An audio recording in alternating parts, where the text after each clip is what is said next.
There's something almost magical about standing in the shadow of an ancient ruin, where the air hums with whispers of a forgotten past.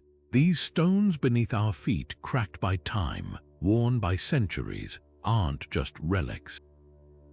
They're puzzle pieces waiting to be fitted back into the grand story of humanity. And sometimes, the more we uncover, the more we realize how much we've gotten wrong.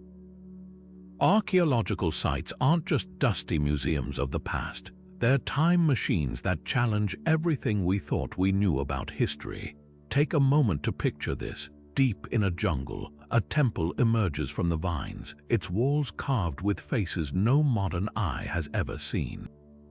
Or imagine a desert where the wind brushes away the sand to reveal a city that once thrived, bustling with life, then vanished without a trace. These aren't scenes from a movie, they're real places hiding secrets that rewrite textbooks and upend long-held beliefs.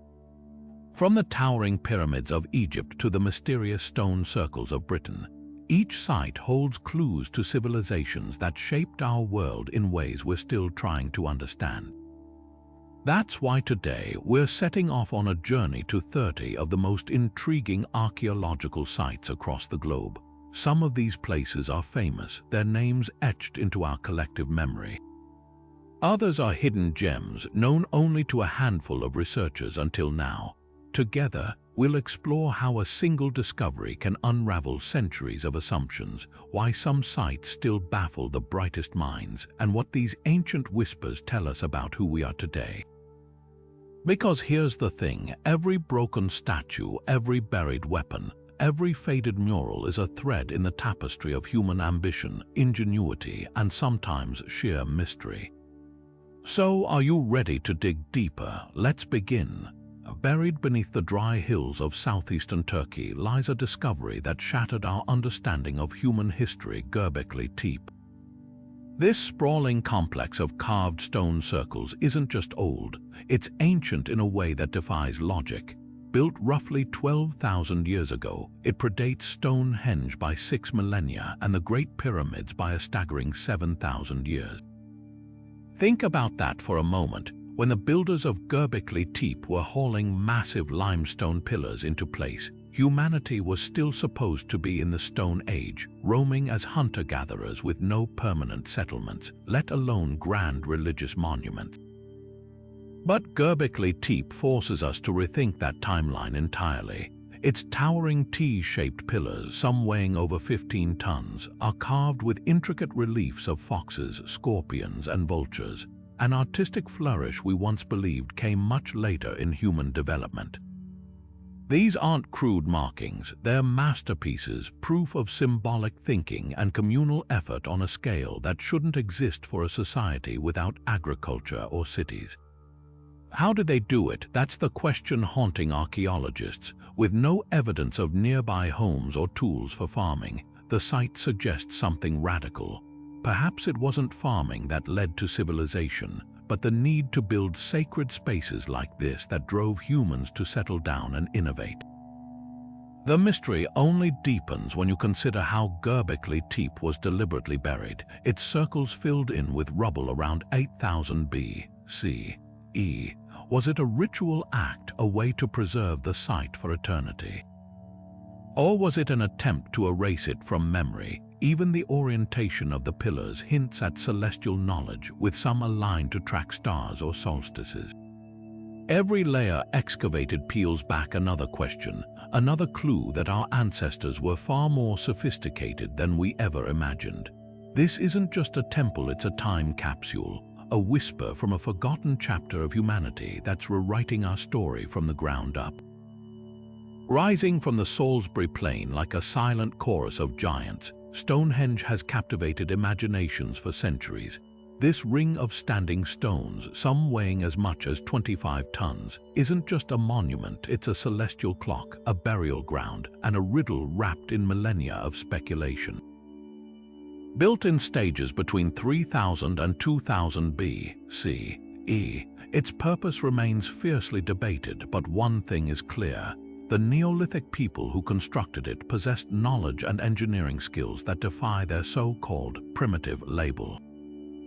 Consider the logistics. The smaller blue stones, each around 4 tons, were hauled over 150 miles from the Preseli Hills in Wales. How? Theories range from sledges and rollers to glaciers carrying them partway, but no one knows for sure. Then there are the massive sarsen stones, dragged from quarries 20 miles away and hoisted upright with nothing but ropes, wooden levers, and sheer manpower. The precision is staggering. The stones are fitted with mortise and tenon joints, a technique usually associated with later carpentry, not megalithic construction. And let's not forget the astronomical genius embedded in its design. During the summer solstice, the rising sun aligns perfectly with the heel stone, flooding the center of the circle with light. Other stones track the moon's cycles, suggesting Stonehenge wasn't just a temple but a cosmic observatory. But why go to such lengths? Some argue it was a sacred space for rituals. A bridge between the living and the dead human remains found nearby show evidence of ceremonial cremation. Others propose it was a healing site, the blue stones believed to have mystical properties. Then there's the wildcard theory. Could it have been a Neolithic sound studio? Experiments show the stones amplify certain frequencies, creating eerie echoes that might have been used in rituals. The truth, it's likely all of the above, a multifunctional marvel that served as the heart of a thriving spiritual and scientific culture. What's most haunting is what we'll never know. The people who built Stonehenge left no written records, only whispers in the wind and shadows in the earth. Every excavation reveals new fragments, a carving of a dagger here, a bone fragment there, but the full story remains just out of reach. Perhaps that's the point. Stonehenge endures not because it gives answers, but because it keeps asking questions, reminding us that the past is never as simple as it seems. Standing against the Egyptian sky like a silent titan, the Great Pyramid of Giza isn't just a tomb, it's a mathematical poem carved in stone. Built around 2560 BC, for Pharaoh Khufu, this colossal structure is the last surviving wonder of the ancient world, and for good reason. Imagine 2.3 million blocks of limestone and granite, each weighing between 2 and 15 tons, stacked with such precision that a credit card can't slip between them. Even today, with all our cranes and lasers, replicating this feat would be a staggering challenge. But what truly sets the pyramid apart isn't just its size, it's the brilliance hidden in its design. Start with its alignment. The pyramid's base is squared to true north with an error margin of just 1/15 of a degree. To put that in perspective, modern architects using GPS would struggle to match such accuracy. How did ancient Egyptians achieve this? Theories range from tracking the stars to using the autumnal equinox, but their method remains one of history's most tantalizing puzzles. Then there's the interior, a labyrinth of chambers and passageways that still yield surprises. In 2017, advanced particle physics revealed a hidden void above the Grand Gallery, a space 30 meters long with no clear purpose. Could it be a secret chamber, a structural buffer, or something even more enigmatic? The pyramid's construction defies simple explanations. Forget the old image of slaves hauling stones under whips. Evidence suggests a skilled workforce of thousands, fed by nearby bakeries and housed in temporary cities. They used copper chisels, wooden sleds, and ramps, though the exact ramp system is hotly debated. Some propose spiraling internal ramps, while others argue for a straight, towering slope. And let's not overlook the pyramid's mathematical wit. Its dimensions encode pi, and the ratio of its height to its perimeter mirrors the Earth's curvature. Coincidence? Unlikely. This was a culture that measured the world in cubits but thought in cosmic scales. Yet for all we've decoded, the pyramid guards its deepest secrets. The original smooth, white casing stones are gone, looted over millennia, but their remnants hint at a structure that once gleamed like a beacon. The absence of hieroglyphs inside Khufu's chamber contrasts with later pyramids, sparking debates.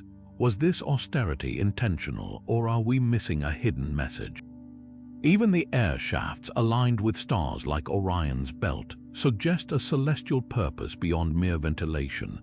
Every scan, every excavation peels back another layer, but the pyramid resists full disclosure. It's a reminder that some ancient marvels refuse to be fully known, standing as both a monument and a mystery carved in time. Perched high in the Andes, shrouded by mist and jungle, Machu Picchu is a masterpiece of stone that the world forgot for 400 years. Built around 1450 CE, at the height of the Inca Empire, this mountaintop citadel wasn't just overlooked by Spanish conquistadors, it was never even recorded in their chronicles. How does an entire city with its terraces, temples, and palaces simply vanish from history? The answer lies in its isolation. Sitting nearly 8,000 feet above sea level, hidden between two jagged peaks, Machu Picchu was abandoned less than a century after its construction, reclaimed by the forest until 1911, when a local farmer led American explorer Hiram Bingham to its overgrown staircases. But why build here at all? The Inca didn't just choose this spot for secrecy. They were cosmic architects. Every structure aligns with celestial events. The Temple of the Sun's windows frame the winter solstice sunrise, while the Intihuatana stone, a carved granite pillar, functions as a precision sundial. Some scholars believe Machu Picchu was a royal retreat for Emperor Pachacuti, a summer palace where elites escaped the capital's bustle. Others argue it was a sacred sanctuary, a place to commune with the gods.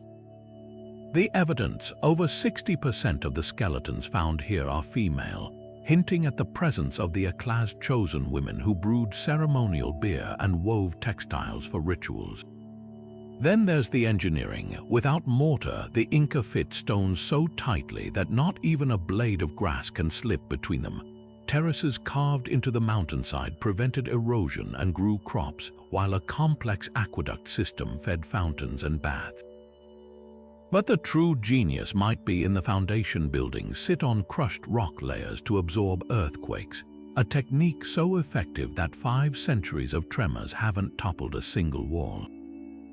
Machu Picchu's greatest mystery isn't how it was built, but why it was deserted. Was it a smallpox outbreak brought by the Spanish, a strategic retreat? The Inca left no written clues, only silent stones that echo with unanswered questions. What remains is a testament to a civilization that carved harmony into the earth, a place where architecture and nature danced together. One last secret the mountains refused to surrender. On a remote speck of land in the Pacific, nearly 2,000 miles from the nearest continent, the Rapa Nui people achieved the impossible, carving, transporting, and raising hundreds of colossal stone figures known as the Moai. These towering statues, some weighing over 80 tons and standing 30 feet tall, dot the coastline of Easter Island like silent sentinels. But how did a society with no metal tools, no wheels, and no large animals manage such a feat? The answer lies in the ingenuity of a people who turned scarcity into innovation. Archaeologists once believed the Moai were dragged horizontally on log rollers, but recent experiments suggest a far more dynamic method: walking them. By rocking the statues side to side with ropes, teams could have walked them upright across the island, a technique requiring fewer resources and leaving fewer scars on the landscape. The Rapa Nui also carved the Moai directly from the volcanic rock of Rono Raraku crater, where over half the statues still remain unfinished. Walking among them feels like stepping into a workshop frozen in time, with partially carved figures emerging from the rock as if awakening. Yet these marvels came at a cost. The island's once lush palm forests were stripped bare, likely to transport the Moai and support a booming population. Soil erosion followed, crippling agriculture. By the time European explorers arrived in the 18th century, the society had fractured, statues toppled, clans warring. But the old narrative of a civilization that collapsed from ecological ruin is giving way to a more nuanced truth. Recent studies show the Rapa Nui adapted brilliantly, shifting to rock gardens for farming and maintaining a complex culture even after contact. The Moai themselves hint at this resilience. Carved not as gods but as ancestors, they were conduits between the living and the dead, their backs to the sea, watching over villages. Some bear red stone hats called pukao, symbols of status hauled from a distant quarry, and their eyes, once inlaid with coral and obsidian, may have been ritually opened to awaken their power. Today, they stand as monuments to human creativity and caution, proof that even in isolation with limited resources, a people can achieve the extraordinary, but never without consequence. The Moai don't just guard Easter Island's shores, they guard its lessons carved in stone for us to decipher. Pompeii isn't just an archaeological site, it's a moment frozen in time, a bustling Roman city interrupted mid-breath by the fury of Mount Vesuvius in 79 C. Walking its streets today feels less like visiting ruins and more like stepping into a photograph, one where every detail, from freshly baked bread loaves to graffiti scrawled on walls, has been preserved under layers of volcanic ash. The eruption didn't just destroy Pompeii, it sealed it in a macabre time capsule, offering us an uncanny glimpse into ancient life that no other site can match. Start with the homes. Unlike the grand monuments of Rome, Pompeii's residences capture the intimate rhythms of daily existence. Step inside the House of the Faun, its floors adorned with intricate mosaics of dolphins and mythological scenes, and you'll find a private bathhouse tucked beside the kitchen where carbonized figs still sit in clay pots. Nearby, a bakery's stone mill stands ready to grind grain, its oven packed with charred loaves, some perfectly round, others stamped with the baker's name, as if the customers might return any moment to collect their orders. Even the city's brothels whisper stories, their walls frescoed with playful, explicit artwork and client reviews etched into plaster like ancient Yelp reviews. Then there are the people, plaster casts of victims created by filling voids left in the ash, are heart-wrenching in their humanity. A man crouches, covering his face with his hands. A child clutches a pet dog. A wealthy woman's jewelry spills across the cobblestones as she flees. These aren't abstract statues, they're snapshots of terror and resignation, preserved with eerie intimacy. Forensic studies reveal even more. Dental records show diets rich in figs and seafood, while bone analysis uncovers arthritis from hard labor and lead poisoning from Roman plumbing. But Pompeii's magic lies in its contradictions. Alongside the tragedy, there's vibrant life. Political campaign ads painted in bright red letters still cling to walls, urging votes for local candidates. A tavern counter bears circular stains from wine cups, and the grooves of chariot wheels carve deep ruts into stone streets. The city's amphitheater, older than the Colosseum, once hosted rowdy gladiator matches that sparked a riot between rival fans, a tale recorded by historians and echoed in graffiti praising local fighters. What makes Pompeii truly extraordinary is how ordinary it is. This wasn't a ceremonial center or a royal capital, it was a working city of merchants, bakers, and families. The volcano's violence captured the mundane alongside the monumental. A broken dish hastily repaired with metal staples, a garden's fence post still standing in neat rows, a warning carved into a wall about a thief stealing a bronze pot.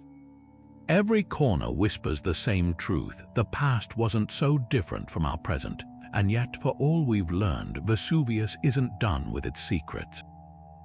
Recent excavations uncovered a ceremonial chariot adorned with silver medallions, while scans of unexcavated areas hint at untouched neighborhoods still waiting beneath the earth. Pompeii's story isn't over, it's still being written, one ash-covered layer at a time.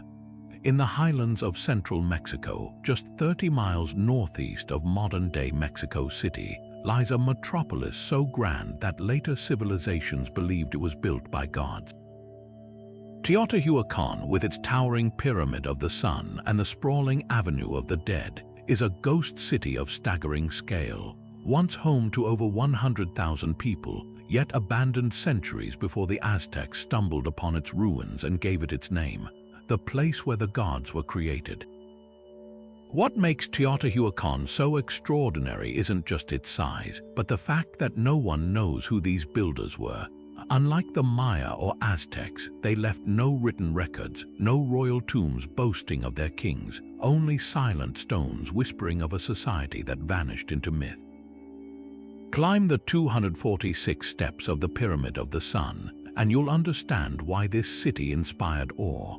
The third largest pyramid in the world, it's a geometric marvel aligned precisely with celestial events.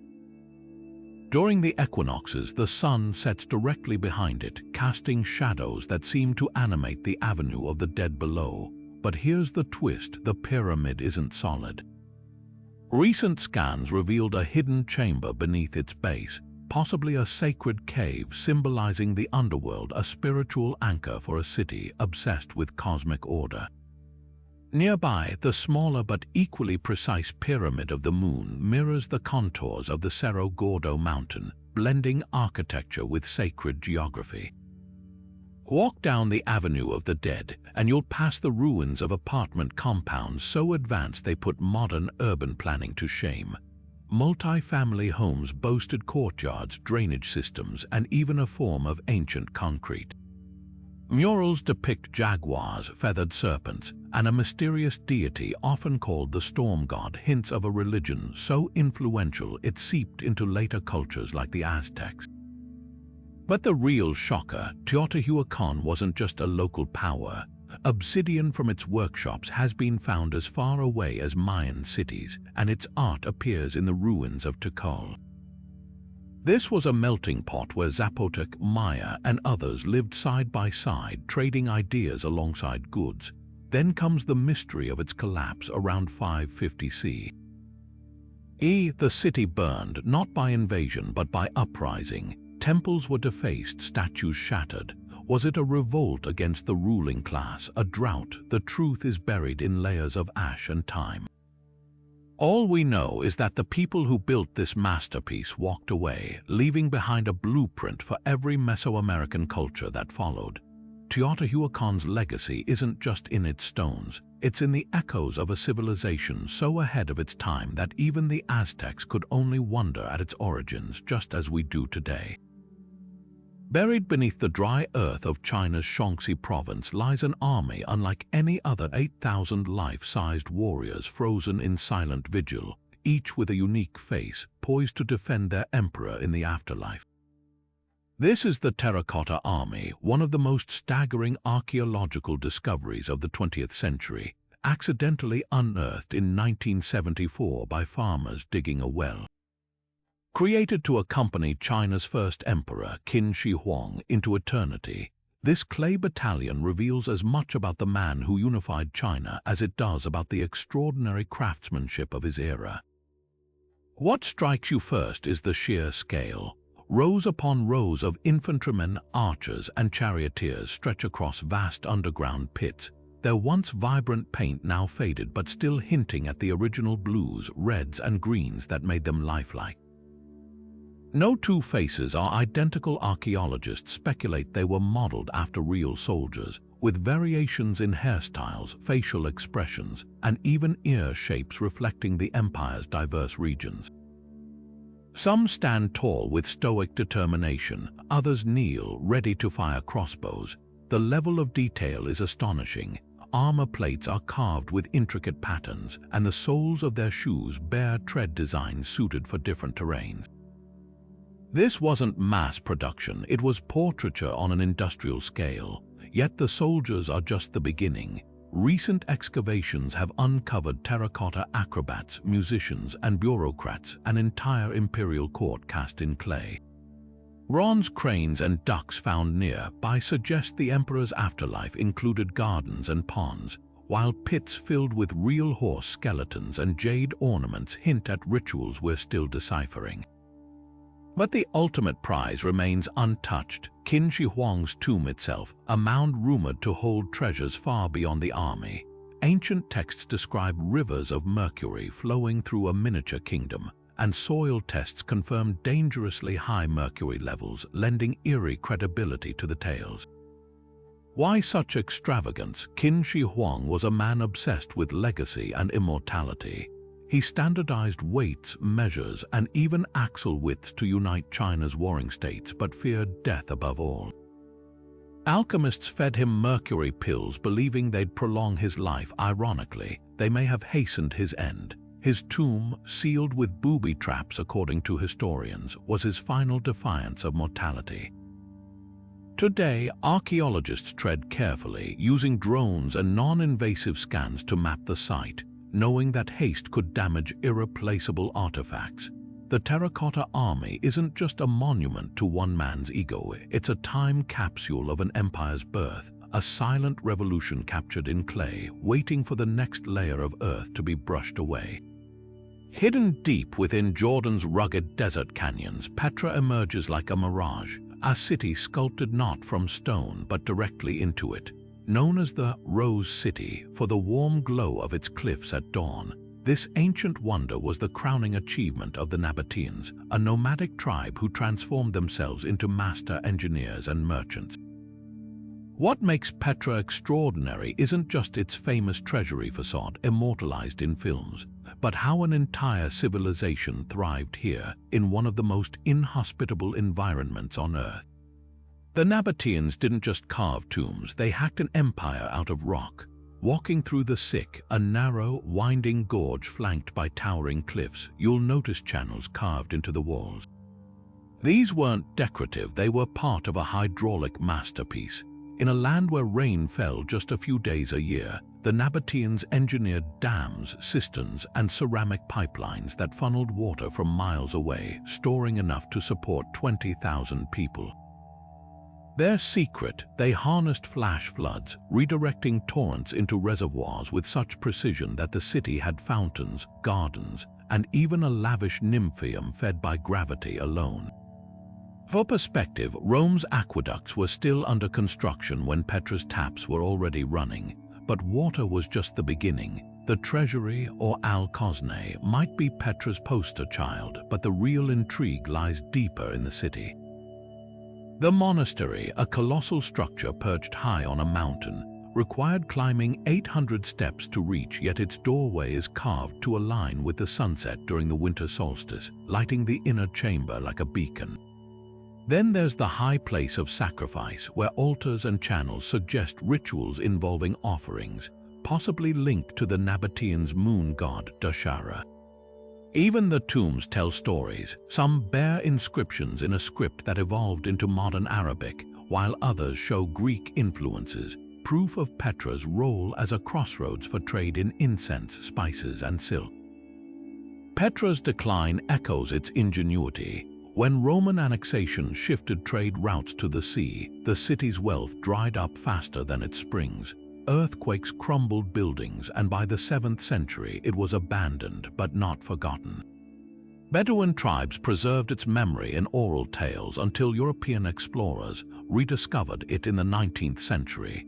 Today, lasers and 3D mapping reveal hidden chambers beneath the treasury, hinting at unexcavated royal tombs.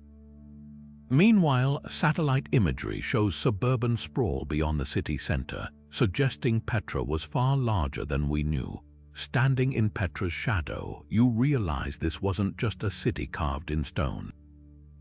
It was a defiance of nature, a testament to human adaptability, where every drop of water, every chisel mark whispered the same truth. Even in the harshest lands, we find a way. And if you listen closely, the wind through the canyon still carries the echo of camel caravans and the clink of chisels, a reminder that Petra's greatest secret might be how much it still has to teach us. Emerging from the jungles of Mexico's Yucatan Peninsula, Chichen Itza isn't just a Mayan city, it's a celestial calculator carved in limestone. At its heart stands El Castillo, a pyramid so precisely engineered that it doubles as a cosmic clock. During the spring and autumn equinoxes, the setting sun casts shadows along its stepped terraces, creating the illusion of a serpent slithering down the staircase. This isn't just artistry, it's astronomy in stone, a tribute to Kukulkan, the feathered serpent deity who bridged earth and sky. But the real magic lies in the details. The pyramid's 4 sides each have 91 steps, totaling 364 when combined with the shared platform at the top, 1 step for each day of the solar year. Step closer and the structure reveals another marvel, acoustics that defy explanation.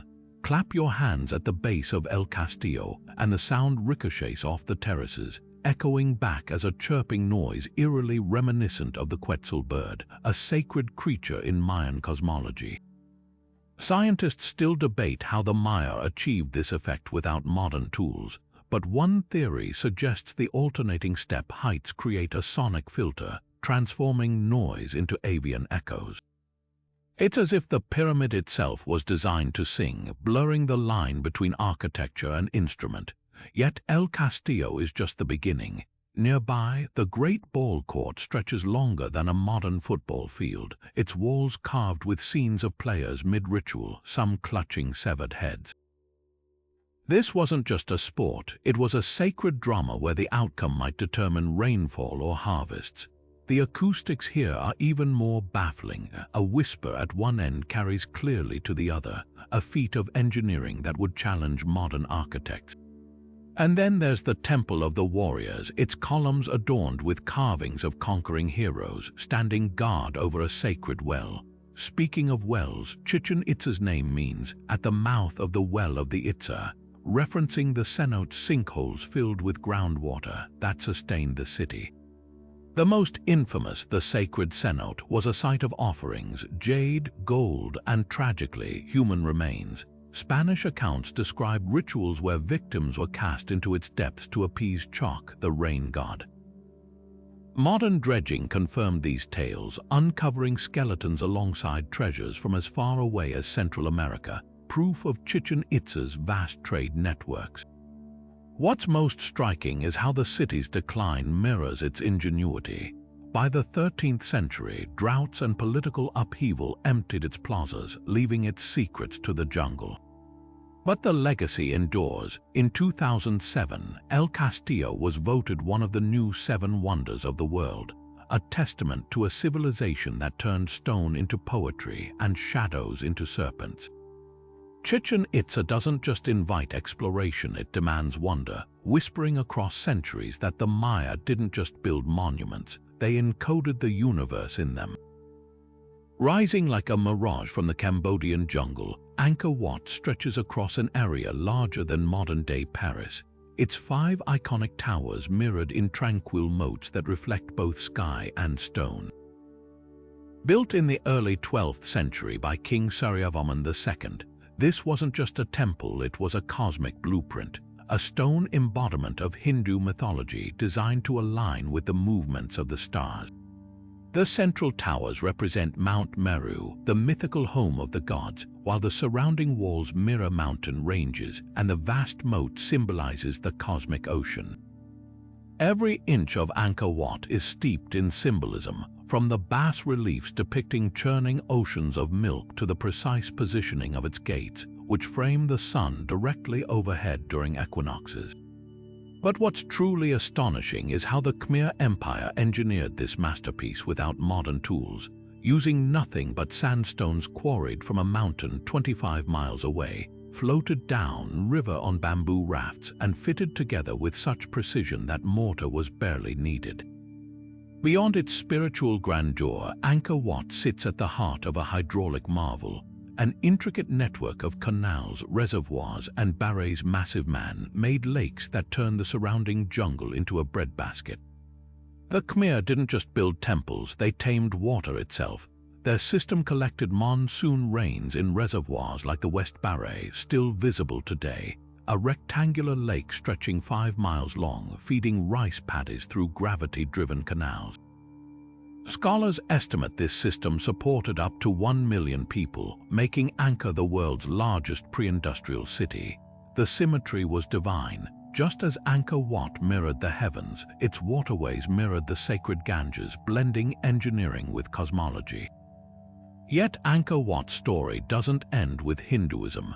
In the late 13th century, as Theravada Buddhism swept through Southeast Asia, the temple transformed. Statues of Vishnu were gently reinterpreted as Buddhas, and new frescoes painted over old ones, layering faiths like pages in a book.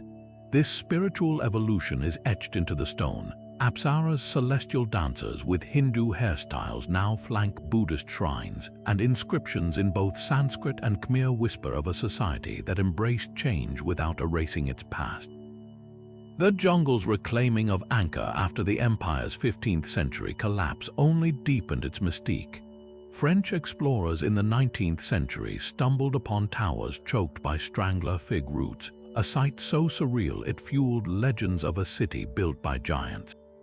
Today, lasers shot from airplanes reveal an even grander truth. Angkor Wat was just the centerpiece of a sprawling urban web, with suburbs, highways, and satellite temples hidden beneath the canopy. The temple endures not just as a relic, but as a testament to human ambition where devotion, ingenuity, and nature's relentless reclaiming dance together in stone.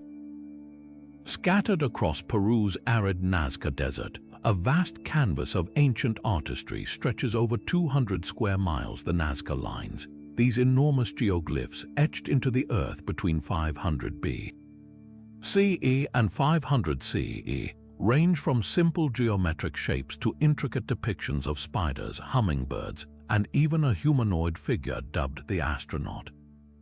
Some stretch nearly 1,200 feet long, their precise outlines visible only from the air. That's the first puzzle. How did the Nazca people, who had no way to fly, create designs so colossal and exact without seeing their full scale? The answer lies in ingenious low-tech brilliance. Archaeologists believe they used grids of stakes and ropes to plot out smaller sections, scaling them up by removing the dark surface pebbles to reveal lighter soil beneath.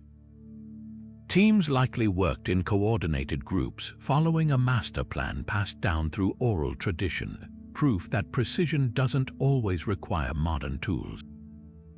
But why go to such lengths? Theories abound. Some suggest the lines were ritual pathways walked by shamans during ceremonies to invoke rain or fertility in this parched landscape. Others argue they served as astronomical calendars, aligning with solstices or constellations to mark planting seasons. Take the spider glyph. Its elongated leg perfectly points to the setting sun during the winter solstice, a signal to prepare for planting. Then there's the hummingbird, its beak aimed at a spot where the Pleiades star cluster would have risen, a celestial event linked to the Nazca's agricultural cycle. Skeptics counter that not all lines align with celestial events, proposing instead that they were offerings to deities, meant to be seen from the sky by the gods themselves. The mystery deepens when you consider the Nazca's other feats. They built subterranean aqueducts called puquios to tap underground rivers, engineering marvels still in use today. This wasn't a culture stumbling in the dark. They understood their environment intimately. Perhaps the lines were part of a larger, interconnected system, mapping water sources or serving as pilgrimage routes between sacred sites. Recent drone surveys reveal previously hidden lines leading to nearby hills, hinting at a network far more extensive than we've uncovered. Yet the Nazca Lines guard their secrets fiercely. Unlike stone monuments, their fragile footsteps or rain could erase them. Their survival for millennia is a fluke of the desert's stillness, a reminder that some ancient wonders endure not through brute strength but through harmony with the land. As we debate their purpose, one truth emerges: these aren't just drawings, they're a language without words, written in earth and shadow, waiting for us to decipher their whispers.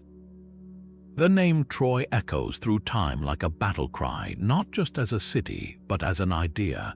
For centuries, historians debated whether this fabled setting of Homer's Iliad was pure myth or a real place, until a brash German businessman named Heinrich Schliemann took a literal shovel to the question in the late 19th century. What he unearthed in northwestern Turkey wasn't just one Troy, but 9, stacked like a layered cake of civilizations dating back nearly 4,000 years. Each stratum tells its own story, from Bronze Age citadels to Roman-era bathhouses, proving that legends often grow from kernels of truth.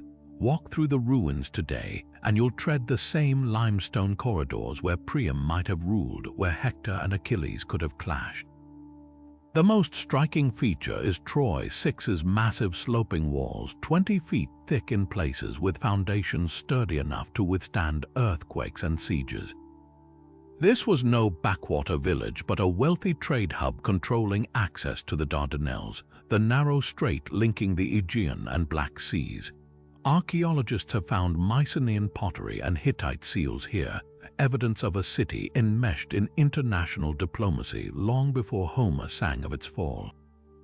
Yet Schliemann's legacy is as tangled as Troy's timelines. Convinced the Iliad was literal history, he dynamited through layers he deemed unimportant in his quest for Priam's treasure, inadvertently destroying priceless artifacts. His infamous Jewels of Helen, a glittering hoard of gold diadems and goblets, was likely centuries older than the Trojan War era, but the romantic narrative stuck. Modern excavations armed with ground-penetrating radar and stratigraphy paint a subtler picture. Troy 7a, destroyed by fire around 1200 BCE, shows signs of violent conflict, arrowheads embedded in walls, skeletons hastily buried. Could this be the conflict Homer immortalized, or just one of many clashes in a volatile age? The city's endurance is its true marvel. Rebuilt repeatedly after quakes and wars, it flourished under Alexander the Great, who made a pilgrimage here, and later as a tourist hotspot for Romans who erected temples to Athena and staged mock battles for spectacle. Even the wooden replica of the Trojan horse at the site entrance speaks to history's layers, a modern nod to ancient propaganda, reminding us that Troy's power always lay in storytelling as much as stone. What makes this site extraordinary isn't just deciphering fact from fiction, it's realizing how the two intertwine. The Iliad's Trojan War may be embellished, but the shards of broken pottery, the stress fractures in fortress gates, and the charred grain stores whisper of real people who lived, traded, and resisted here. Troy isn't merely an archaeological site, it's a mirror held up to humanity's need to turn blood and dust into epic. As you stand atop its weathered walls, watching the sunset over the plains where armies once gathered, the past feels hauntingly close, not as a solved puzzle, but as a conversation still unfolding. Perched high in the alcoves of Colorado's sandstone cliffs, Mesa Verde's ancient dwellings seem to defy gravity and time itself. Built by the ancestral Pueblones between 600 and 1300 CE. These multi-story structures cling to canyon walls like swallows' nests, their stone bricks weathered but still standing after centuries of silence. What makes them extraordinary isn't just their precarious locations, though hauling timber and mortar up sheer cliffs without modern tools was a feat of sheer determination, but the puzzle they left behind. Why build here at all? The answer lies in ingenuity. The overhanging rock roof shielded residents from summer heat and winter snow, while the south-facing positions captured sunlight for warmth. Hidden cisterns collected precious rainwater, and smoke stains on ceilings whisper of meals cooked with juniper wood. These weren't just shelters, they were masterclasses in adaptation. Step inside Cliff Palace, the largest dwelling, and you'll find 150 rooms and 23 kivas, circular ceremonial chambers sunk into the earth. The symmetry is striking, doorways aligned to frame the sunrise during solstices, and walls were plastered with adobe so smooth it still gleams in patches. But it's the small details that humanize the past: fingerprints pressed into drying clay, a child's sandal print fossilized in mortar, corn cobs with bite marks proving even ancient toddlers snacked when no one was looking. These glimpses suggest a community thriving against the odds, where rituals unfolded under painted murals and turquoise beads traded from distant mines adorned the elite. Then comes the enigma of their departure. By the late 13th century, Mesa Verde stood empty. Tree rings tell a story of prolonged drought, but that's only part of the picture. Archaeologists find no signs of war, no burned roofs or mass graves. Instead, there's evidence of careful leaving, sealed doorways, stored food, and kivas ritually closed with offerings. Were they seeking water, following spiritual visions? Oral histories from modern Pueblo tribes hint at both a migration guided by prophecy as much as necessity. What's certain is that they didn't vanish. Their descendants, the Hopi and Zuni among others, still honor Mesa Verde as a chapter in a longer journey. Today, the silence of these cliffs is deceptive. Every pottery shard, every soot-blackened ceiling tells a story of resilience. Modern tech like LiDAR reveals hidden structures beneath the brush, while studies of skeletal remains show a people who worked hard but lived long, some into their 50s, a rarity for the era. Mesa Verde doesn't just remind us of a lost civilization. It challenges us to rethink what collapse really means. Sometimes walking away isn't defeat. It's the bravest kind of survival. In the stark, sun-baked cliffs overlooking the Dead Sea, a young Bedouin shepherd tossed a rock into a cave in 1947, hoping to flush out a stray goat. What clattered back wasn't an animal. It was the sound of pottery shattering, revealing one of the most explosive archaeological discoveries of the 20th century. Inside those jars, wrapped in linen and preserved by the desert's dry embrace, lay the Dead Sea Scrolls, a cache of nearly 1,000 ancient Jewish texts dating back over 2,000 years. These weren't just fragments, they were time capsules preserving biblical books, sectarian rules, and apocalyptic visions that would upend everything scholars thought they knew about the origins of Judaism and Christianity. The scrolls' significance starts with their age, written between the 3rd century BCE and the 1st century CE. They include the oldest known copies of the Hebrew Bible, predating previous manuscripts by a millennium. Imagine holding a version of the book of Isaiah that's 2,000 years old, its Hebrew letters still crisp, its prophecies eerily similar to the texts read in synagogues today. Yet there are twists, subtle variations in wording, like a line in Deuteronomy where Moses commands Israel to love the stranger, a phrase absent in later versions, hinting at evolving theological priorities. Some scrolls, like the War Scroll, depict cosmic battles between the sons of light and sons of darkness, echoing themes later found in Christian apocalyptic writings. Others, like the Community Rule, outline the strict, almost monastic lifestyle of a mysterious Jewish sect, possibly the Essenes, who may have written or collected these texts while awaiting an imminent divine reckoning. But the real bombshell, the scrolls prove that Judaism in this era was far more diverse than historians assumed. Alongside familiar biblical texts are works like the Book of Enoch, brimming with angels and giants, which didn't make it into the official Hebrew canon. There are calendars splitting the year into solar days, clashing with the lunar reckoning used by Jerusalem's temple priests. These weren't just scholarly debates, they were ideological fault lines showing a faith in ferment, with multiple groups claiming to be the true inheritors of Moses' legacy. The intrigue doesn't stop there. Carbon ink analysis reveals some scrolls were penned by different scribes mid-manuscript, suggesting a collaborative effort. The Copper Scroll, etched with a cryptic list of buried treasures, tons of gold and silver hidden across the Judean wilderness, reads like an ancient treasure map, though no one's ever found the hoard. And then there's the mystery of who hid them. Were they stashed by the Essenes fleeing Roman legions during the Jewish revolt, or were they smuggled from Jerusalem's crumbling temple, a last-ditch effort to save sacred texts from destruction? Decades after their discovery, the Dead Sea Scrolls still spark debates. Conservationists battle to preserve the fragile parchment from humidity and fungus, while scholars digitize fragments to piece together puzzles across collections scattered worldwide. Every new scan or translation peels back another layer, revealing how these desert caves became a library for the ages, one that insists across 2 millennia that faith is never monolithic and scripture is always alive with reinterpretation. The scrolls don't just document history, they invite us to question how it's been told. amidst the wreckage of a Roman-era shipwreck off the coast of the tiny Greek island of Antikythera, divers in 1901 stumbled upon a corroded lump of bronze that would rewrite the history of technology.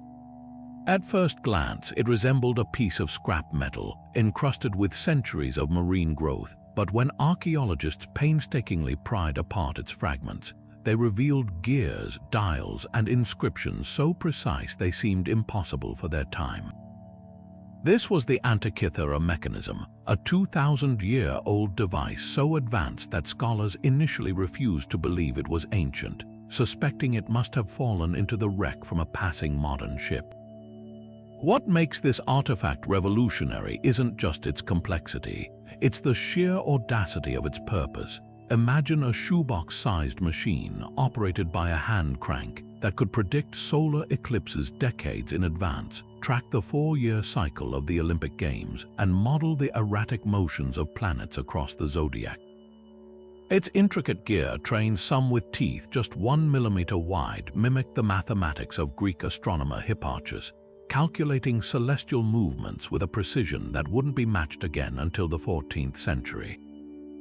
The front dial featured a rotating display of the sun and moon against the Egyptian calendar, while the back housed spiral scales predicting eclipses based on Babylonian arithmetic.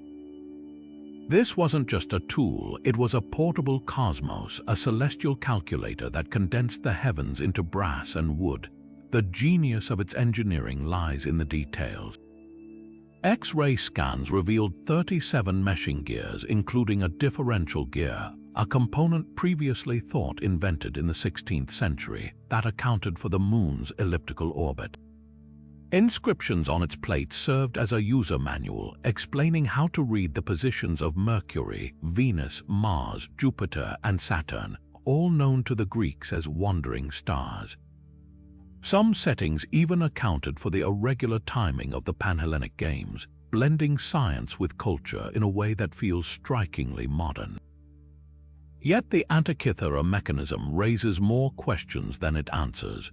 Who built it? Cicero's writings mention a similar device crafted by Archimedes, but this one dates to decades after his death. Was it a one-of-a-kind marvel or part of a broader tradition of ancient tech lost to time? Why was it aboard a ship hauling looted Greek treasures to Rome, a teaching aid for an astronomer or a wealthy collector's trophy? The most haunting thought is how much knowledge vanished with it.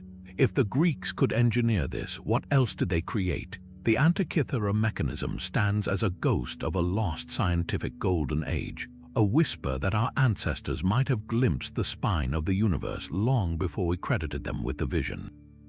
Every gear turned, every inscription decoded, pulls back the curtain on an antiquity far smarter, far more curious than we ever dared to dream, long before skyscrapers defined the skyline of modern-day St.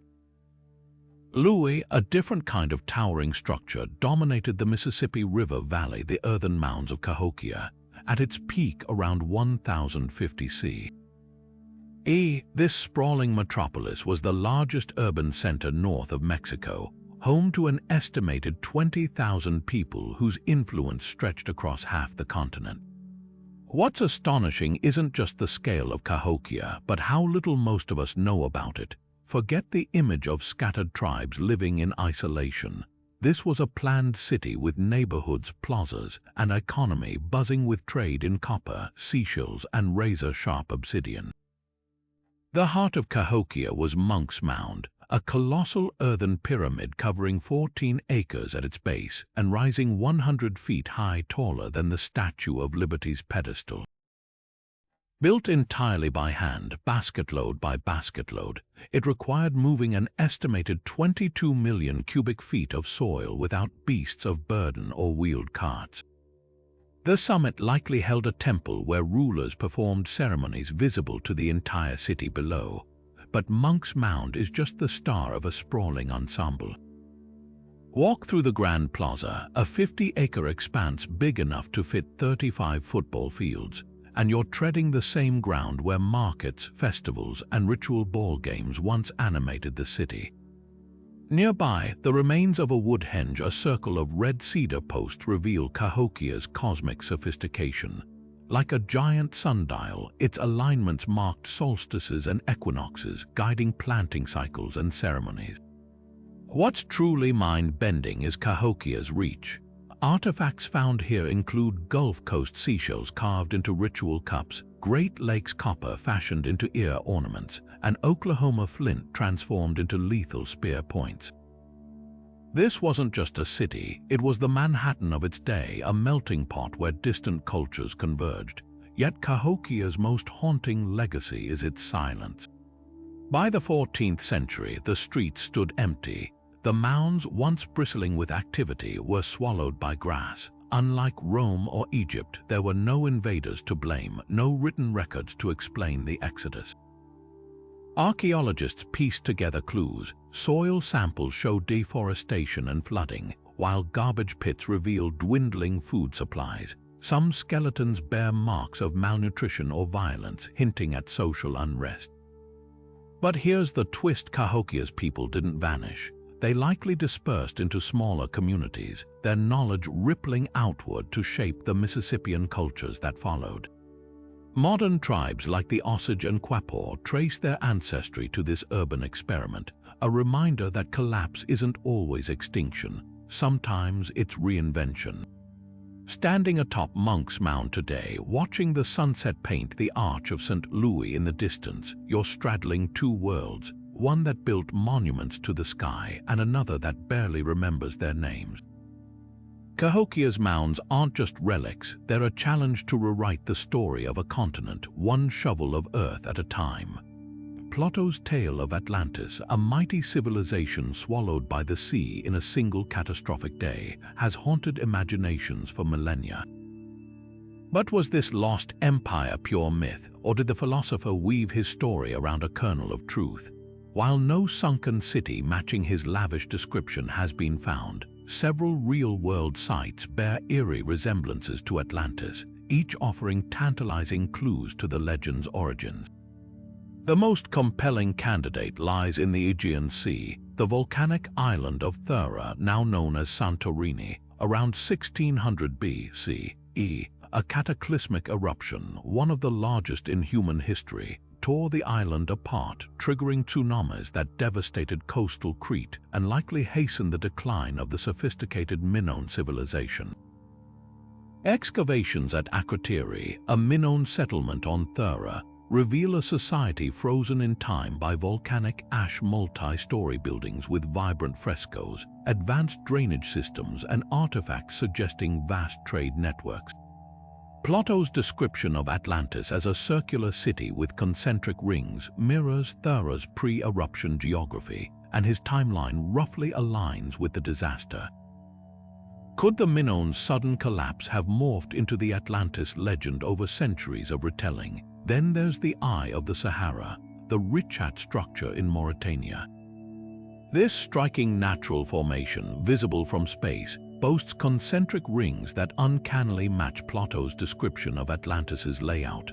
Unlike Thera, it wasn't drowned by water but buried by sand, its central plateau resembling the Hill of Poseidon mentioned in the texts. Proponents of this theory argue that the Richat's location beyond the Pillars of Hercules, traditionally identified as Gibraltar, fits Plato's geography, and evidence of ancient rivers suggests it was once greener. But skeptics counter that no ruins or artifacts have been found to confirm human habitation on the scale of Atlantis, only scattered Neolithic tools. Other theories stretch across the globe. Some point to the Tartessos civilization in southern Spain, a wealthy Bronze Age culture that vanished around 500 BCE, leaving behind legends of sudden destruction. Others suggest the Dogger Bank, a submerged landmass in the North Sea flooded around 6000 BCE, where archaeologists have found Mesolithic tools, proof of human activity before the waves claimed it.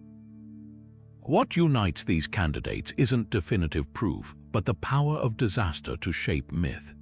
Whether it's Thera's fire or Dogger's flood, humanity has always grappled with the terrifying idea that greatness can vanish in an instant. Plato might have crafted Atlantis as a moral fable, but the echoes of real catastrophes in his story remind us that every legend often begins with a whisper of truth, one that the sea or the sand has yet to fully surrender. Buried in the humid jungles of Mexico's Gulf Coast, the Olmec colossal heads stare out from the past with silent, unflinching authority. Carved from single blocks of volcanic basalt, some weighing up to 20 tons and towering over 9 feet tall, these stone giants aren't just sculptures, they're portraits, each bearing unique facial features, headdresses, and expressions so lifelike they seem to whisper secrets across 3,000 years. The Olmec, often called Mesoamerica's mother culture, left no written records, but these heads speak volumes. Their flattened noses, full lips, and stern gazes likely depict powerful rulers, warriors, or even deified ancestors, immortalized in stone to project power and legacy.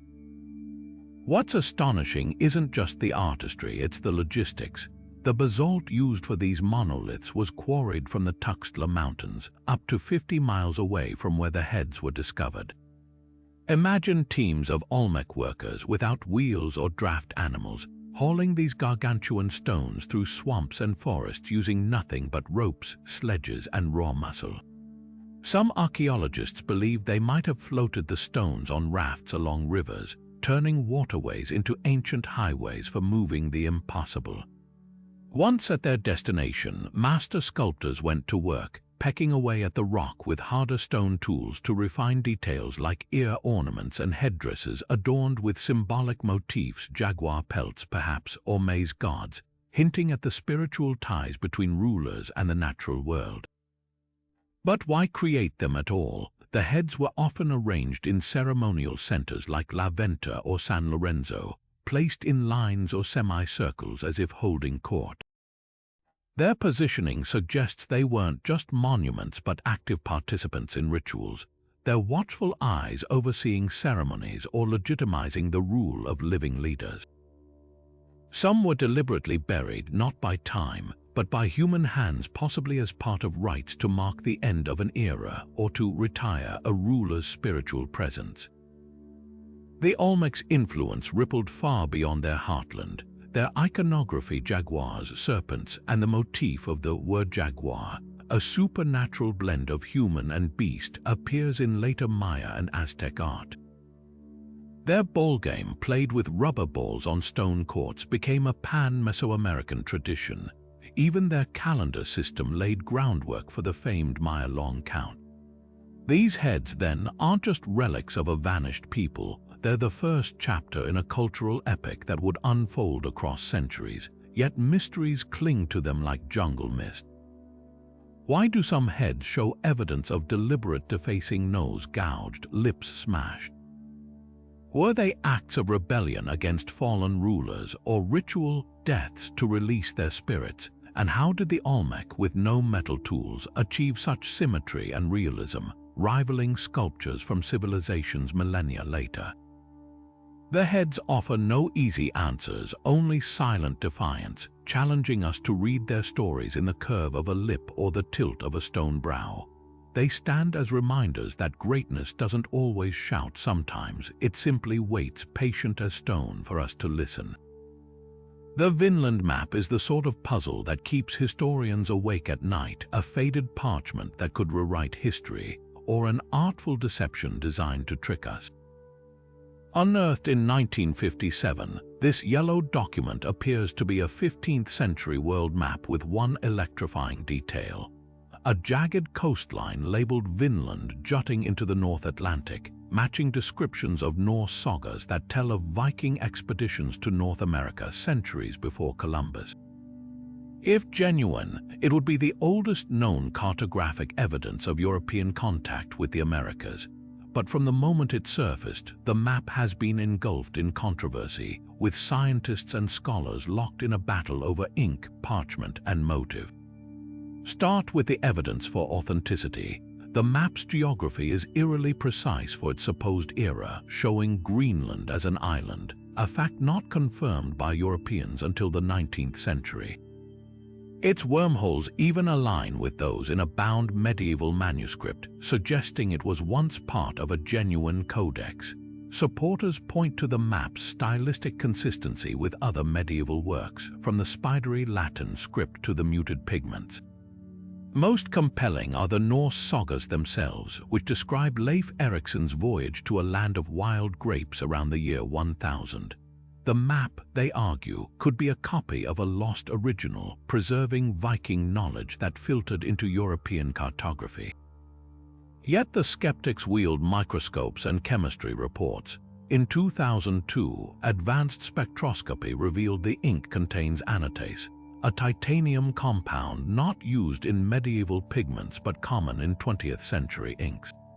The parchment, while old, might have been repurposed from a genuine medieval book with the map added later.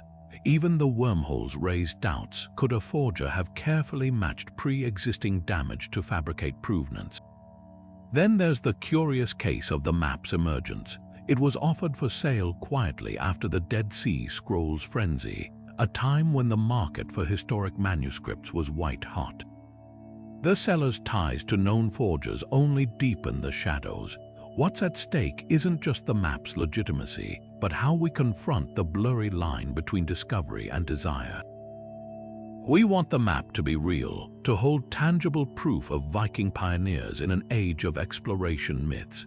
Yet science warns against wishful thinking, reminding us that every artifact must withstand the harsh light of analysis.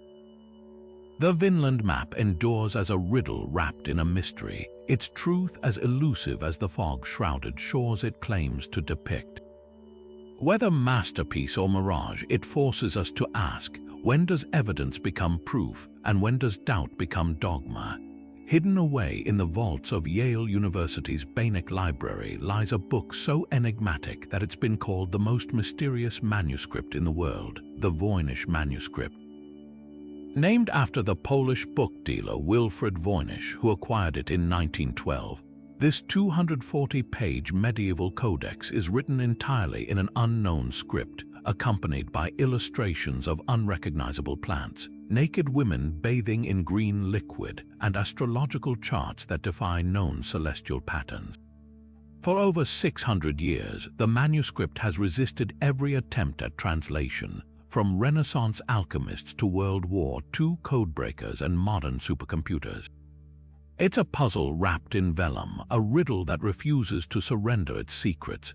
The first thing that strikes you about the Voynich is its alien beauty.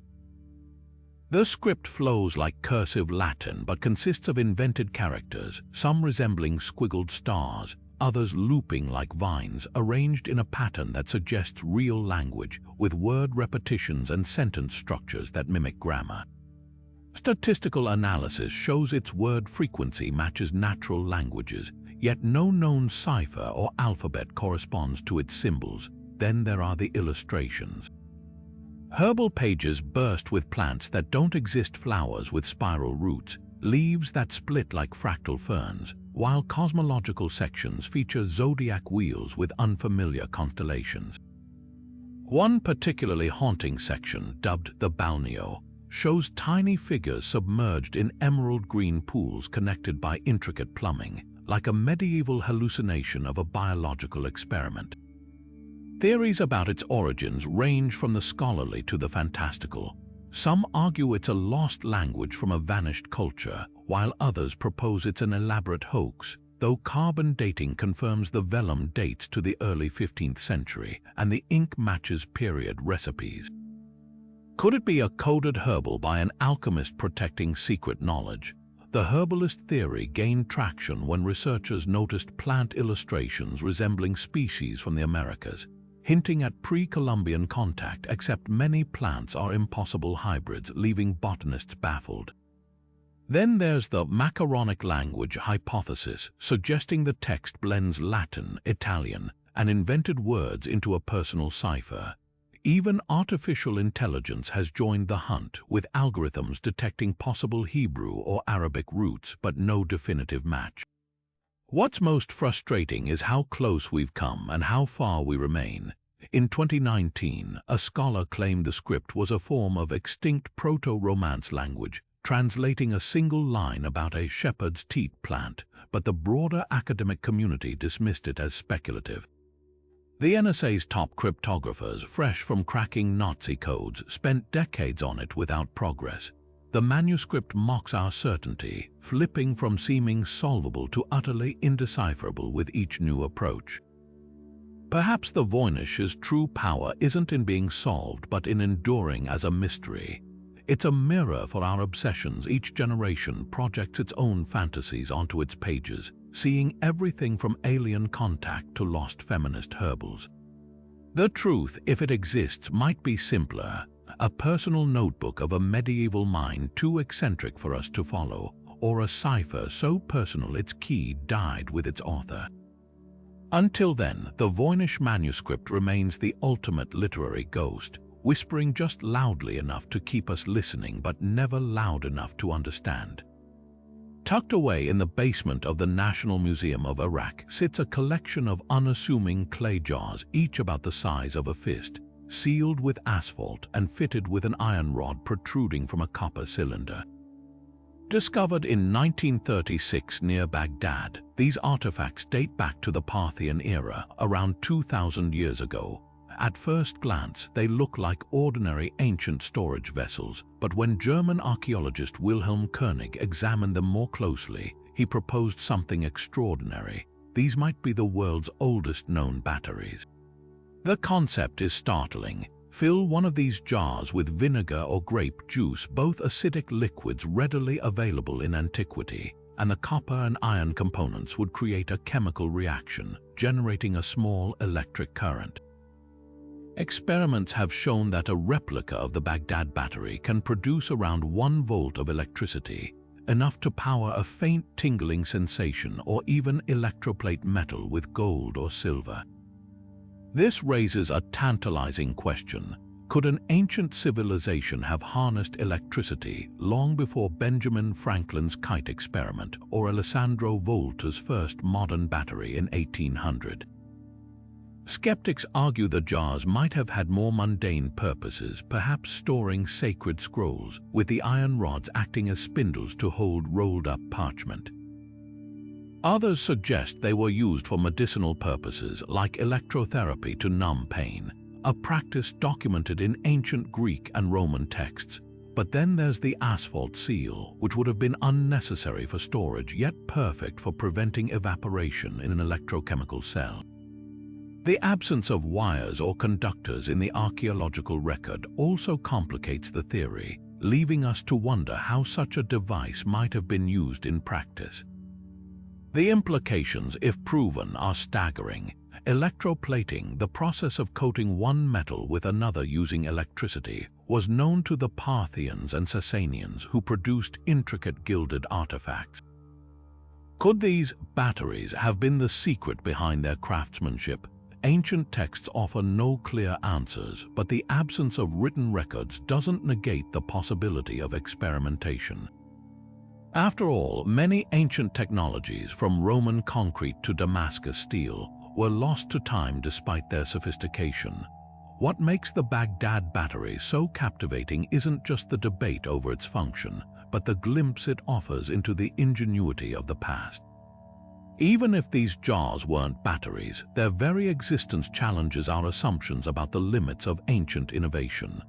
They remind us that history is full of quiet revolutions, ideas ahead of their time, tucked away in clay and forgotten, waiting for us to reconnect the circuit. Scattered across the rolling hills of northern Laos, thousands of massive stone jars lie half buried in the earth, some standing upright, others toppled by time, each weighing up to several tons. This is the Plain of Jars, one of Southeast Asia's most enigmatic archaeological sites, where the past refuses to surrender its secrets easily. Dating back over 2,000 years, these carved sandstone and granite vessels range from modest household sizes to giants taller than a person, their interiors hollowed out with remarkable precision. At first glance, they might resemble ancient storage containers, but the truth is far more haunting. Human remains, bones, teeth, and fragments of burial goods have been found nearby, suggesting these jars played a crucial role in death rituals. Yet the mystery doesn't end there. The most compelling theory ties the jars to an ancient practice of excarnation, where bodies were left to decompose in the vessels before the bones were ceremonially cleaned and buried. Imagine a culture that saw death not as an end but as a slow transformation, with the jars acting as vessels for the journey between worlds. Archaeologists have uncovered pits filled with cremated remains near some jars, while others contain quartz pebbles, possibly symbolic offerings, or iron tools that might have been grave goods for the afterlife. But here's where it gets even stranger. Local legends speak of a race of giants who crafted the jars to brew rice wine for a victory celebration, while others claim they held rainwater for thirsty travelers. The jar's true purpose might lie somewhere between myth and mortuary science, blending practicality with profound spiritual meaning. What makes the Plain of Jars truly extraordinary isn't just the scale over 90 sites spanning thousands of square miles, but the unanswered questions that cling to them. How were these massive jars transported from distant quarries without wheels or beasts of burden? Some researchers suggest they were rolled on logs or floated during monsoon floods, a testament to the ingenuity of Iron Age societies. And why cluster them in such remote highland areas, far from obvious settlements? The answer might lie in the landscape itself. Many jars sit along ancient trade routes, hinting at a network of ritual sites for travelers or a cultural boundary marker between communities. Then there's the shadow of recent history. Unexploded bombs from the Vietnam War still litter the area, making large sections of the plain inaccessible to researchers. These deadly remnants have ironically preserved the jars from looting, but also stalled efforts to study them fully. Ground-penetrating radar has revealed underground chambers and potential burial sites beneath the soil, suggesting the jars we see are just the tip of a much deeper ritual complex. Standing among these silent sentinels of stone, you're struck by their quiet defiance. They don't boast like pyramids or whisper like scrolls. They simply endure, waiting for us to piece together their story. Whether vessels for the dead, fermenters for the living, or something beyond our modern imagination, the Plain of Jars reminds us that some ancient mysteries refuse to fit neatly into textbooks. They demand instead that we linger in the questions where history and legend blur into something far more compelling. High above the city of Cusco, the zigzagging walls of Sacsayhuaman rise like the serrated teeth of some ancient stone beast, defying both time and physics. These colossal limestone blocks, some weighing as much as 200 tons, equivalent to a herd of 60 elephants, fit together so precisely that not even a razor blade can slip between them. What's even more astounding, the Inca built this fortress temple complex in the 15th century without mortar, without iron tools, and without the wheel. The stones seem almost liquid, their edges softened and rounded, yet locking together in a jigsaw puzzle so seamless. It's as if they were molded rather than carved. How did they do it? Theories abound, each more fascinating than the last. Some suggest the Inca used a technique called ashlar masonry, where stones were painstakingly shaped by hammering harder rocks against them, then sanded with abrasive grit until the surfaces matched perfectly. Others propose an even more radical idea, that the Inca might have softened the stone with a plant-based acid, allowing them to mold it like clay before it hardened again, a lost technology hinted at in rare Spanish chronicles describing liquefied rock. Then there's the logistical puzzle. How were these megaliths transported from quarries miles away? The Inca had no draft animals or carts, so they likely relied on thousands of laborers, ropes woven from llama wool, and a system of log rollers or inclined planes. But even that doesn't fully explain how they hoisted blocks taller than giraffes into place. The purpose of Sacsayhuaman is just as debated. Spanish conquistadors called it a fortress, and its zigzag walls resembling a lightning bolt certainly made it a defensive nightmare for attackers. Yet its alignment with celestial events suggests something deeper. During the winter solstice, sunlight perfectly frames the trapezoidal doorways, and the wall's angles mirror the Pleiades constellation's position during Inca festivals. Was it a military stronghold, a temple to the sun god Inti, or both? Perhaps the most tantalizing clue lies in the stones themselves. Many bear peculiar nubs and knobs, small protrusions that seem purely decorative until you realize they might have been handles for repositioning blocks during construction or ritual anchors for sacred ropes during ceremonies. Others feature carvings of serpents and pumas, symbols of Inca cosmology hidden in plain sight. But Sacsayhuaman's greatest mystery isn't just how it was built, it's why so much of it was destroyed. After the Spanish conquest, the site was dismantled to construct colonial Cusco's churches and mansions. Yet the hardest stones, the ones too massive to move, were left standing as if to mock the invaders' limitations. Today, when you run your fingers along those undulating joints, you're touching more than stone. You're touching the Incas' defiance, their whispered challenge across the centuries. Try to unravel our secrets if you can. The walls don't just guard a fortress, they guard a legacy of ingenuity that still humbles modern engineers. Just off the coast of Japan's westernmost island, Yonaguni, lies a structure so baffling that it sparked a debate dividing archaeologists and geologists for decades. 25 meters below the ocean's surface, massive terraced stone formations rise like the steps of a sunken temple, their flat surfaces and sharp angles seeming too precise for nature alone. Known as the Yonaguni Monument, this sprawling underwater complex stretches over 150 meters, with features that look eerily like staircases, plazas, and even what some claim to be a carved human face. The question is unavoidable: is this the handiwork of an ancient civilization swallowed by the Pacific, or simply a geological oddity shaped by millennia of currents and tectonic shifts? Proponents of the man-made theory point to the monument's uncanny symmetry. The structure's two towering pillars, each standing 7 meters tall, appear deliberately placed, resembling gateposts or ritual markers. Flat, right-angled platforms stack like a ziggurat, while a series of perfect holes drilled into the rock suggest tool marks rather than erosion. Marine archaeologist Masaaki Kimura has spent decades studying the site, identifying what he believes are roads, altars, and a stadium-like depression features he ties to a hypothetical Pacific culture dating back at least 5,000 years when sea levels were lower. Even skeptics admit the monument's main terrace looks unsettlingly designed, with its straight edges and what appears to be a drainage channel cutting through the stone. But geology offers compelling counterarguments. The area sits in an earthquake-prone zone where sandstone fractures along natural fault lines, creating flat plains and sharp angles through sheer tectonic stress. Oceanographer Robert Skock, who dived the site, notes that similar formations exist above water on Yonaguni's coast, shaped entirely by natural forces. The staircase could be a series of wave-cut platforms, while the carved face might just be pareidolia, the human brain seeing patterns where none exist. Even the holes could be mollusk boreholes or erosion from trapped air bubbles. Critics argue that if this were a man-made complex, we'd expect pottery, tools, or other artifacts, yet none have surfaced.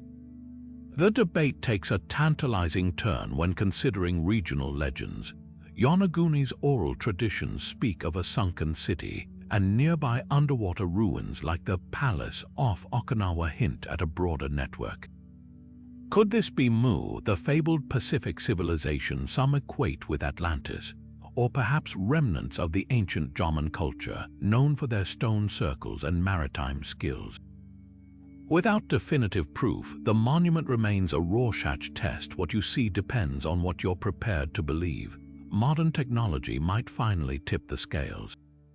High-resolution sonar mapping has revealed additional structures nearby, including what looks like a crescent-shaped mound and more stepped platforms.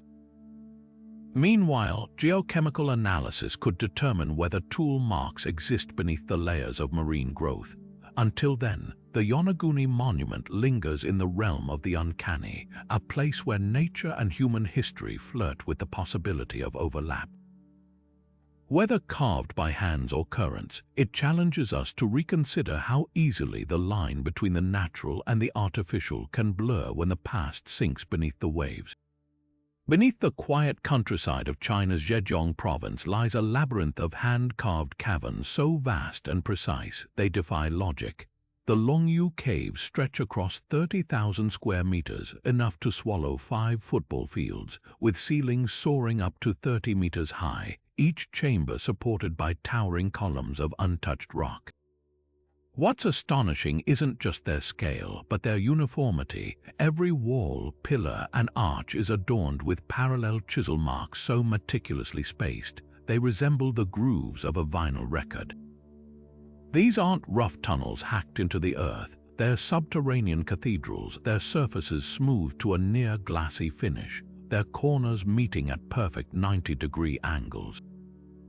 And yet, despite their grandeur, there's not a single historical record, tool fragment, or even a whisper of folklore to explain who built them or why.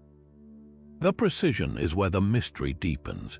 Each of the 36 discovered caves mirrors the others in design, with walls sloping at an identical 70-degree angle and columns positioned precisely to bear the weight of the sandstone above.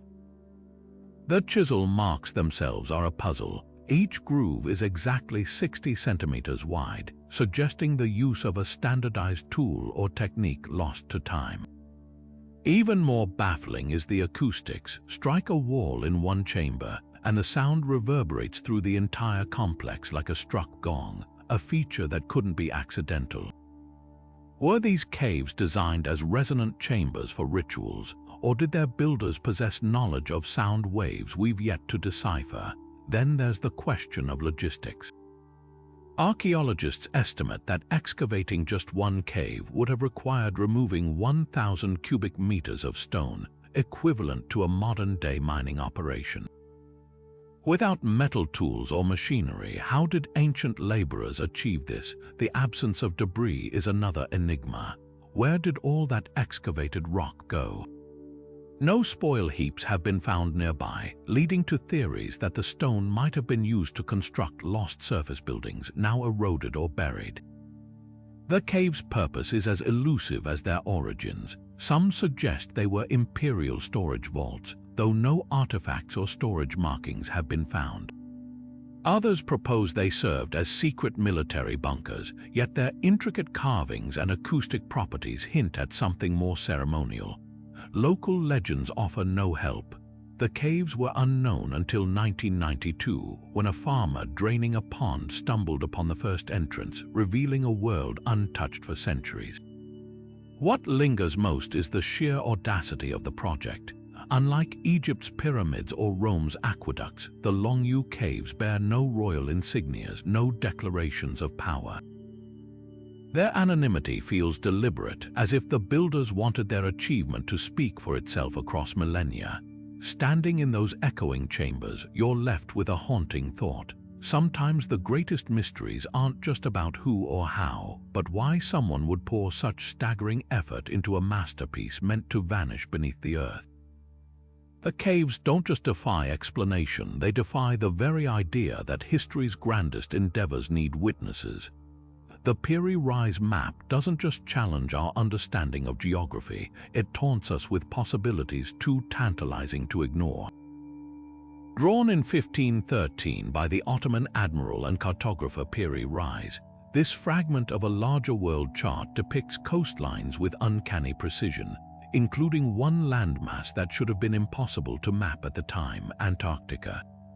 Not the ice-bound continent we know today, but a version of it eerily free of glaciers, its contours matching modern sonar scans of the land beneath the ice.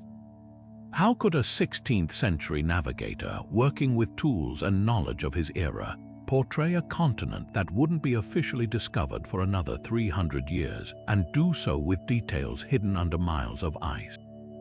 The map's own inscriptions add fuel to the fire. Piri Reis openly credits earlier sources, including maps from the time of Alexander the Great, and charts from Arab, Indian, and even European explorers. But the most provocative clue lies in his reference to a mysterious 4th century source, possibly drawing on lost knowledge from the Library of Alexandria, or a maritime civilization whose records have crumbled to dust. Skeptics argue that the so-called Antarctica is just a mislabeled South America, yet the coastline's shape aligns suspiciously well with subglacial topography, down to fjords and mountain ranges we only mapped in the 20th century. Even stranger, the map places this landmass correctly relative to Africa, something no known European or Middle Eastern chart achieved until centuries later. Could this be evidence of pre-modern exploration? Some theorists point to the Orontius Phineus map of 1531, which also shows an ice-free Antarctica, or the Zeno map's bafflingly accurate depiction of Greenland's coastline, all hinting at a shared, forgotten source. Others suggest even wilder possibilities, that advanced ancient seafarers, perhaps the Minoans or Phoenicians, circumnavigated the globe during a prehistoric warm period when Antarctica's coasts were exposed. There's a haunting precedent. In 1956, a Turkish naval officer compared the Piri Reis Map to seismic survey data and found overlaps so precise he called it not humanly possible without aerial reconnaissance. Yet the map's detractors wield sharp rebuttals. Carbon dating confirms the parchment is Renaissance era, not an antique copy. The Antarctica theory relies on selective interpretation. Some coastal shapes could be distorted versions of Patagonia or wishful cartographic license. And then there's the absence of corroborating artifacts. If ancient sailors charted Antarctica, where are their shipwrecks, settlements, or tools? The truth might lie somewhere in between. Piri Reis was a master synthesizer, stitching together fragments of knowledge from across the Mediterranean and beyond. His map could be a mosaic of half-understood truths, where real discoveries blur with myth, a 16th century Wikipedia of the unknown. What lingers isn't just the question of accuracy, but the thrill of what might have been lost. The Piri Reis Map is a palimpsest of human curiosity, where every line whispers of missing chapters in our story. Whether proof of ancient genius or a brilliant fluke, it dares us to reconsider how much the past really knew and how much we've forgotten. Beneath the sun-baked plains of Turkey's Cappadocia region lies a labyrinth so vast it could swallow an entire town, Erinkuyu, an ancient underground city plunging 18 stories deep into the volcanic rock. This isn't just a network of tunnels, it's a meticulously engineered refuge capable of sheltering 20,000 people for months at a time, complete with ventilation shafts, wineries, livestock pens, and even a cruciform church carved into the stone. Built by the Phrygians around the 8th century B.C.E. and expanded by early Christians fleeing Roman persecution, Erinkuyu is a masterpiece of survival, a subterranean fortress where entire civilizations could vanish from sight when danger loomed above. What's staggering isn't just the scale, it's the sophistication. The city's architects designed a ventilation system that drew fresh air through 55-meter shafts, ensuring those hidden below wouldn't suffocate. Massive circular stone doors, each weighing up to 500 kilograms, could seal off entire levels like a vault, rolled into place from the inside to barricade against invaders. Passages were deliberately narrow and low-ceilinged, forcing attackers to crouch single file while defenders, familiar with the terrain, could strike from hidden alcoves. Even the wells were dual-purpose. Their openings at the surface disguised the city's existence, while underground channels connected them to a sprawling water reservoir, ensuring a steady supply during sieges. But who were these people, and what threats drove them to carve a life in the dark? The answer lies in Cappadocia's volatile history, a crossroads where Hittites, Persians, and Romans clashed, and later where early Christians evaded Roman purges. Hidden chapels with fading frescoes of saints and crosses suggest Erinkuyu became a spiritual stronghold, a place where faith could flourish unseen. Yet the city's bones predate Christianity. Some tunnels bear Hittite symbols, hinting at layers of occupation spanning millennia. Imagine generations passing down the knowledge of these tunnels like a sacred trust, expanding them incrementally, each era leaving its mark in the stone. The real marvel is how Derinkuyu breathes life into the concept of community under duress. Archaeologists have found evidence of shared kitchens with grain grinders, communal wine presses for fermenting grapes, and stables where livestock could be sheltered alongside their owners. Oil lamps still cling to niches in the walls, their soot staining the ceilings, while deep pits may have served as garbage chutes or defensive traps. This wasn't just a hideout, it was a fully functioning society, a lesson in resilience where every corridor, every air shaft whispered the same truth. Survival isn't just about enduring, but adapting. Modern explorers have mapped over 600 entrances to Derinkuyu, yet less than half the city has been fully excavated. Ground-penetrating radar hints at even deeper chambers, possibly connecting to other underground cities in the region like Kamakli, 8 kilometers away. Some theorize these complexes were linked by secret tunnels, forming a subterranean network spanning hundreds of kilometers. The scale defies belief. How many hands carved this over how many centuries, and what other secrets lie buried beneath the tough rock, waiting for the next stroke of a pickaxe to reveal them. Standing in Derinkuyu's shadowy depths, you're struck not by the absence of light, but by the presence of ingenuity. This is a place where fear met creativity, where the earth itself became both shield and sanctuary. The stones don't just tell a story of hiding, they shout a triumph of collective will, a testament to what humans can build when the stakes are highest. And perhaps that's Derinkuyu's most haunting legacy. In a world where threats loom large, it reminds us that sometimes the deepest darkness can spark the brightest innovation. Buried in the sands of modern-day Pakistan, the ruins of Mohenjo-Daro whisper a mystery that straddles the line between archaeology and science fiction. This meticulously planned city of the ancient Indus Valley civilization thrived over 4,000 years ago, boasting grid-patterned streets, advanced drainage systems, and multi-story brick homes until it didn't. The question of its abrupt decline has fueled theories ranging from invading armies to shifting rivers, but one hypothesis stands out for its sheer audacity: the claim that Mohenjo-Daro was obliterated by an ancient nuclear blast. The evidence presented is undeniably eerie. In the so-called epicenter district, archaeologists uncovered skeletal remains contorted in unnatural positions, as if frozen mid-movement by sudden, intense heat. Some bones show signs of vitrification, a glass-like sheen that occurs under extreme temperatures typically associated with volcanic eruptions or, yes, nuclear detonations. Layers of fused bricks and pottery fragments appear melted together, their surfaces bubbled and warped in ways that defy conventional explanations like fire or warfare. Even the city's layout plays into the mystery. The destruction seems concentrated in specific areas, leaving adjacent structures oddly intact, mimicking the uneven blast patterns of modern atomic explosions. Proponents of the ancient nuclear theory often cite the Mahabharata, an Indian epic filled with vivid descriptions that sound unsettlingly like advanced weaponry. Passages speak of iron thunderbolts that reduced cities to ashes, leaving survivors with hair and nails falling out, symptoms eerily similar to radiation poisoning. Could this be a distorted memory of a real event? Skeptics counter with plausible alternatives.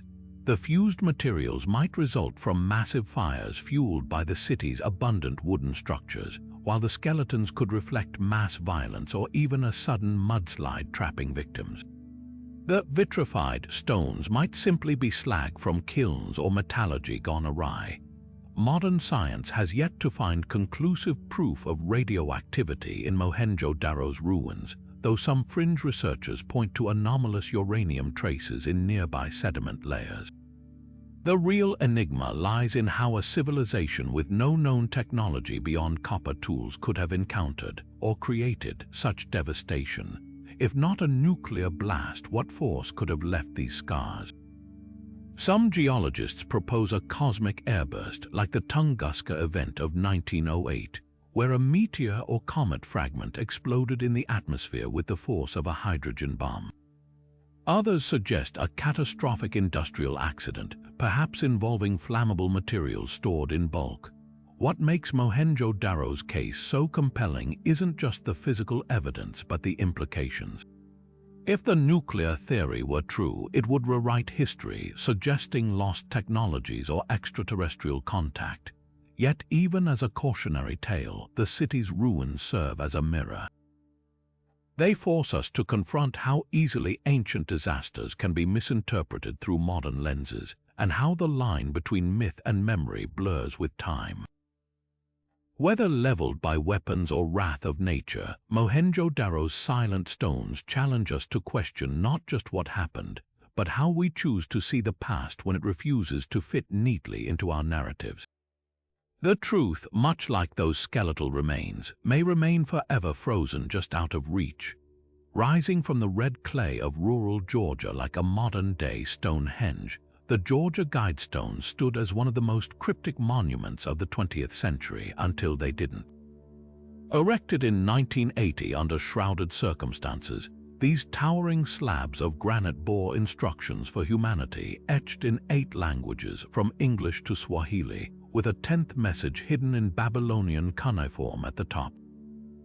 Their very existence raised more questions than answers. Who commissioned this eerie time capsule? Why did its messages read like a manifesto for post-apocalyptic survival? And what cosmic irony led to their destruction decades later? Just as conspiracy theories about them reached a fever pitch, the stone's directives were equal parts practical and unsettling. The first commandment, maintain humanity under 500,000,000 in perpetual balance with nature, set the tone for a vision that some saw as environmental wisdom and others as dystopian population control. Other tenets urged unity through a living new language, balanced reproduction between fitness and diversity, and the resolution of disputes through a world court. The ambiguity was intentional enough to spark debate, but never enough to reveal the creator's true motives. The monument's alignment with celestial events deepened the mystery. Its central pillar featured a hole drilled to frame the North Star, while slots in the capstone marked the solstices and equinoxes, echoing ancient solar observatories like Newgrange. Was this a blueprint for rebuilding civilization or merely an elaborate art project? What made the Guidestones truly unique was their anonymity. The project was bankrolled by a man using the pseudonym R.C. Christian, who claimed to represent a small group of loyal Americans. Working through intermediaries, he hired Elberton Granite Finishing Company to construct the monument, paying in cash and leaving no paper trail. Even the architects and stonecutters were kept in the dark about the true purpose. Speculation about R.C. Christian's identity ranged from Rosicrucian mystics to Cold War-era survivalists, with some even tying the stones to Klaus Schwab and the World Economic Forum decades before such theories became mainstream. Then came the backlash. As the internet age amplified conspiracy culture, the Guidestones became a lightning rod for outrage. Right-wing commentators labeled them a New World Order artifact, while environmentalists praised their ecological foresight. Vandals defaced the slabs with spray-painted warnings like "No Globalists," and surveillance cameras were installed to deter further attacks, but nothing could have prepared the world for what happened next. In the pre-dawn hours of July 6, 2022, a massive explosion ripped through the site, an act of demolition later claimed by conspiracy theorists. The remaining structure was hastily dismantled by local authorities, citing safety concerns, though fragments of the stones now sit in storage like pieces of a puzzle no one's allowed to solve. What lingers isn't just the debate over the Guidestone's message, but the discomfort they provoked about who gets to shape the future. Were they a warning, a prophecy, or simply a mirror reflecting our deepest anxieties about power and control? Unlike ancient ruins weathered by centuries, the Guidestone's brief existence forced us to confront an uncomfortable truth. Sometimes the most disturbing mysteries aren't buried in the past. They're hiding in plain sight, waiting for us to decide whether they're instructions or a cautionary tale. From the silent watchfulness of Easter Island's Moai to the submerged riddles of Yonaguni, these 30 sites don't just belong to the past. They live in the present, whispering questions that refuse to fade. Archaeology isn't about dusty textbooks and solved puzzles. It's a living conversation, one where every shovelful of earth can rewrite entire chapters of human history. Think of Göbekli Tepe smashing our timeline of civilization, or the Antikythera Mechanism proving ancient minds could dream in gears and calculus. These places remind us that the past is never truly settled. It's a frontier as vast and uncharted as the stars. What unites these mysteries isn't just their age, but their audacity. The builders of Sacsayhuaman didn't just stack stones, they defied physics, while the scribes of the Dead Sea Scrolls stashed away ideas too dangerous to forget. And then there's Derinkuyu, where entire communities vanished underground, turning fear into ingenuity. Each site is a testament to human creativity, but also to how much we've forgotten, how knowledge can slip through our fingers like sand, leaving behind only fragments begging to be pieced back together. Here's the beautiful paradox of archaeology. The more we uncover, the less we realize we know. The Vinland Map taunts us with the possibility of Viking cartographers, while Mohenjo-Daro's melted stones ignite debates about lost technologies. Even recent enigmas like the Georgia Guidestones prove that mystery isn't confined to antiquity. It's woven into our DNA, pushing us to keep digging, questioning, and reimagining the story of us. So, which of these sites captured your imagination? Was it the cosmic precision of Chichen Itza or the haunting silence of Mesa Verde's cliff dwellings? Drop your favorites in the comments. We're all detectives in this grand case of human history. And if you're hungry for more adventures into the unknown, don't forget to subscribe. The past isn't done surprising us yet. Who knows what we'll uncover next?